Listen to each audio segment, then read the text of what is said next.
Shibari for me is very sensual practice that is mostly about communication between people.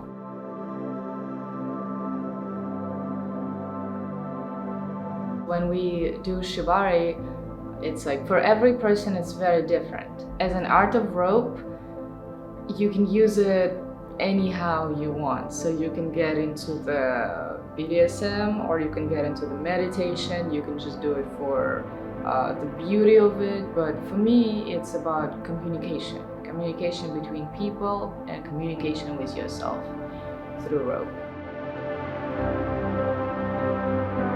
I started doing Shibari about 7 years ago, and I started from just reading a lot about it, reading about the psychological aspects of it, how that goes, and I started doing the practical part on my friends for some photo shoots. It was beautiful, but I didn't really understand much about it. But then I started doing it more and more, and then I felt that it's super meditative.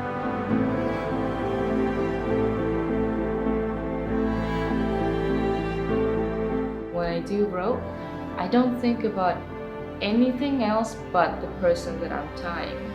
And that was very kind of like eye-opening for me, because I realized that this is what I need to relax. I just need to do something for another person that is right here and to help that person be in the moment, like here and now. And rope really helps to do that.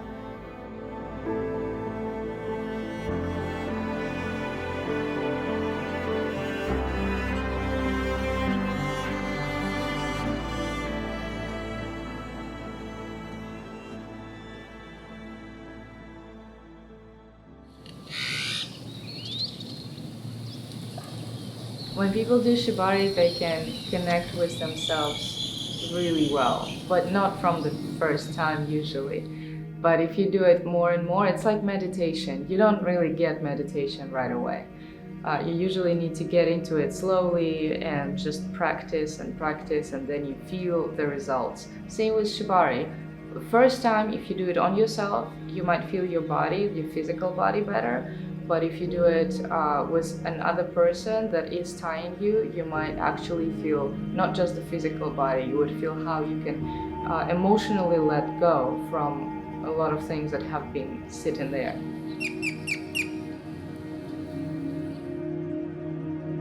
I had an experience in one of my classes in Moscow. I had students who were like coming for maybe their 5th class, and they were tying each other.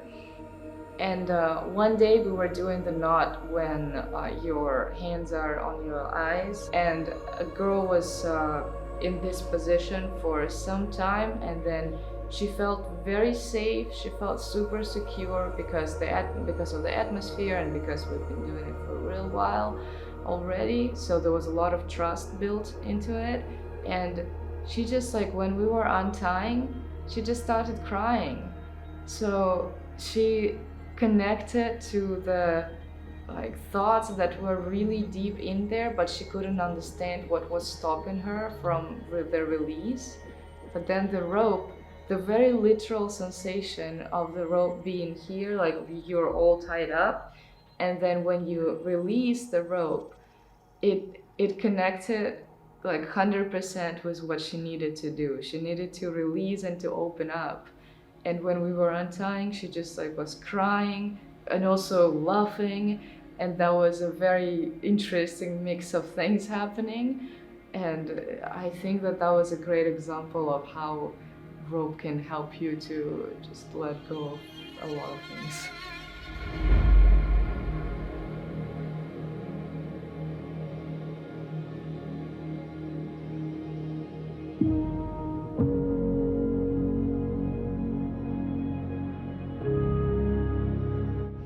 I believe that if Shibari is used in the playful way, you can always find different ways to connect with your partner. So it will be not just let's get tied up and do stuff, right? It's the process of tying up. And when you get into this process, you open up to each other much more because you have to talk. You have to communicate what is wrong, what is right, how it feels. And you might just find out a lot of new things about each other while you're doing it, because you need to be very patient with rope, because it won't turn out perfectly at the first time, but you need to be very accepting, and also accepting not just of what your partner is doing, but also of yourself in this position when you can't move or can but a little bit, and then you just gotta go with the flow, I would say. And it helps a lot of people to deepen their trust and to really open up to each other more.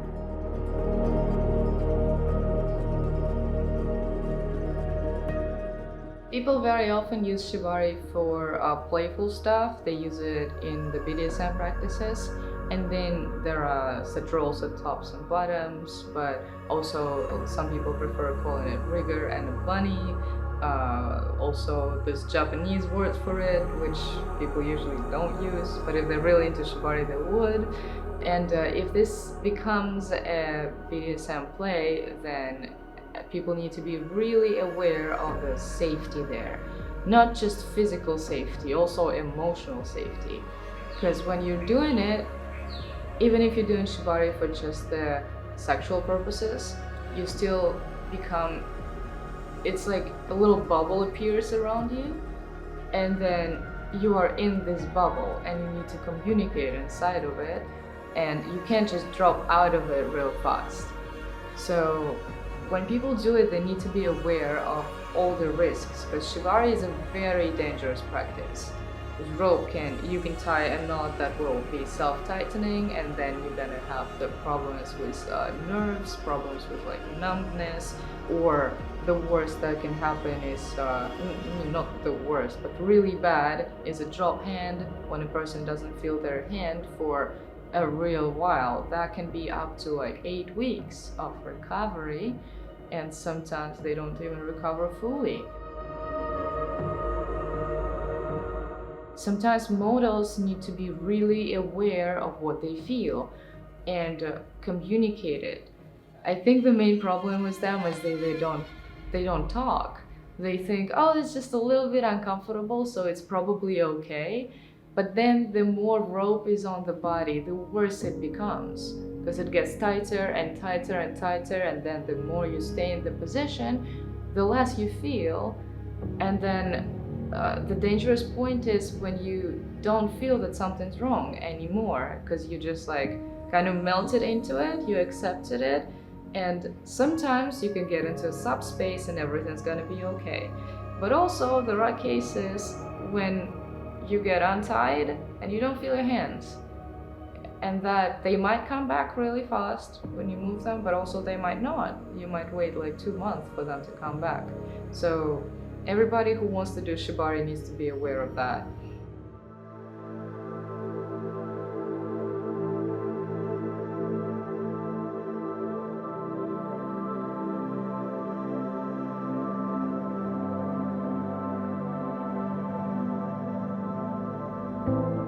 Rope really helps to do very beautiful shapes. When you do self-tying or tying of other people, this can help to improve your image of yourself in your mind. So for me, I was just tying, feeling myself better, and also looking at myself more and more. And at first it was really weird, but then I started liking it more and more, and I felt more confident with myself.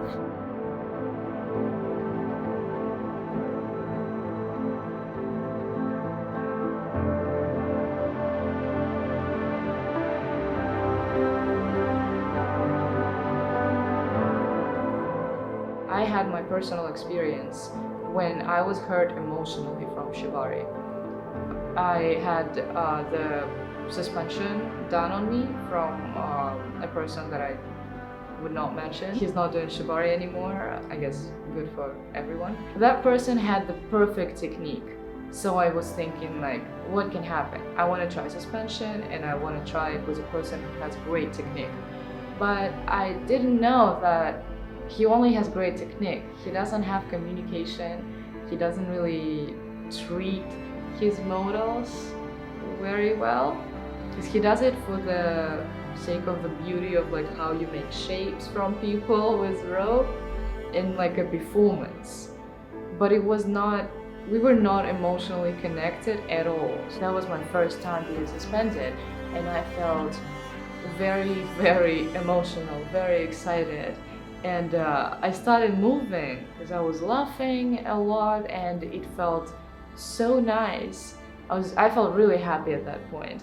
And I had a harness on the top of me, and I took it off because, I mean, I didn't really take it off. I was just like, you know, like this, upside down. So it kind of like fell off. And then that guy got extremely mad.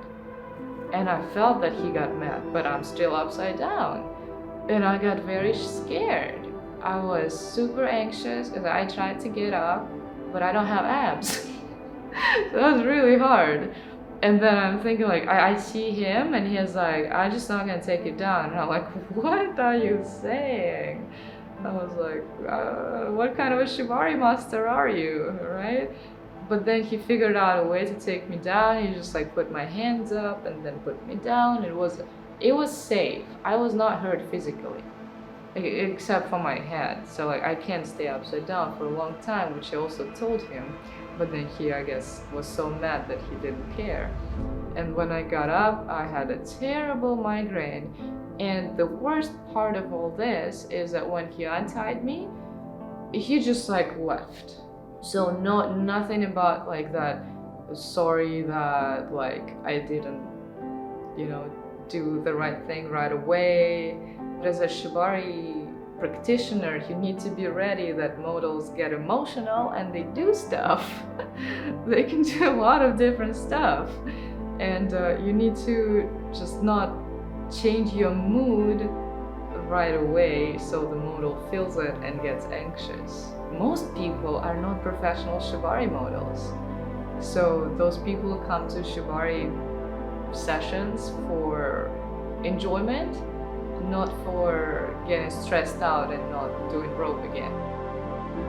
Can Shibari help with the healing of sexual traumas then? Well, I am not sure about sexual traumas because I'm not a psychiatrist, right? But I know that Shibari can help you love yourself better. I also luckily have never met anybody with sexual traumas. But I had people who come to my classes who are psychologists and psychiatrists, and they then, after my classes, they connect with their groups through rope too. So they learn the basics, and then they can do the psychological sessions with their group, like a small group, using rope to help people really like get themselves together first of all, and understand that this is comfortable, this is me, I love myself, and then they get new thoughts, because this is the main problem of people. They just underestimate themselves, and that's why they can't move forward. That's what I heard from my psychologist friends.